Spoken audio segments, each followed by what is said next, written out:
Vous nous suivez depuis la commune urbaine de Sigiri ou encore depuis Fanta, c'est dans la commune urbaine de Télimélé. Mesdames et messieurs, bonsoir et bienvenue dans ce flash d'information. Le ministère de l'Enseignement technique, de la formation professionnelle et de l'emploi a publié cet après-midi lundi le calendrier général des examens de sortie et du concours d'entrée dans les institutions d'enseignement technique en Guinée.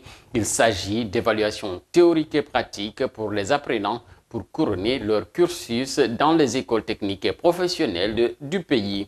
Ainsi, les épreuves théoriques des examens de sortie se dérouleront du 9 au 14 juin prochain, tandis que les épreuves pratiques pour les génies s'étendront du 16 au 21 juin 2025.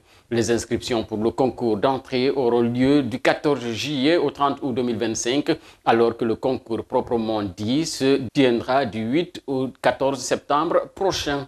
El Hadj Atigou Diallo a été officiellement installé dimanche doyen du Fouta à Kankan et doyen régional du Fouta pour toute la Haute-Guinée. La cérémonie, marquée par une grande affluence et la présence de dignitaires religieux, a célébré l'unité et la tradition de la communauté Fulbe Halipular. Elle a été présidée par El Hadj Alseni Bari, le président de la coordination nationale de Fulbe Halipular de Guinée.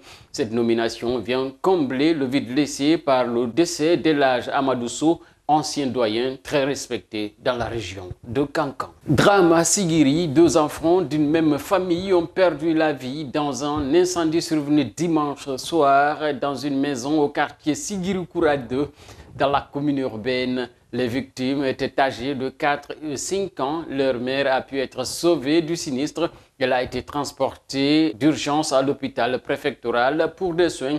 L'incendie a également causé d'importants dégâts matériels sur les lieux. Dans le même sillage, et pour finir, dimanche, aux alentours de 21 h, un véhicule a pris feu en face de l'hôpital préfectoral de Télimélé. Cet engin appartenant à Youssouf Diallo, un ressortissant guinéen résident au Canada et actuellement en vacances à Télimélé, a été complètement calciné par les flammes. Le conducteur et son passager, un de ses amis, ont réussi à sortir du véhicule avant que le feu ne gagne en puissance. Malgré l'utilisation de 5 extincteurs, le feu n'a pu être maîtrisé. Ainsi finit ce flash d'informations sur Guinée Matin TV. Restez scotchés à nos plateformes pour d'autres actualités. Merci et à bientôt.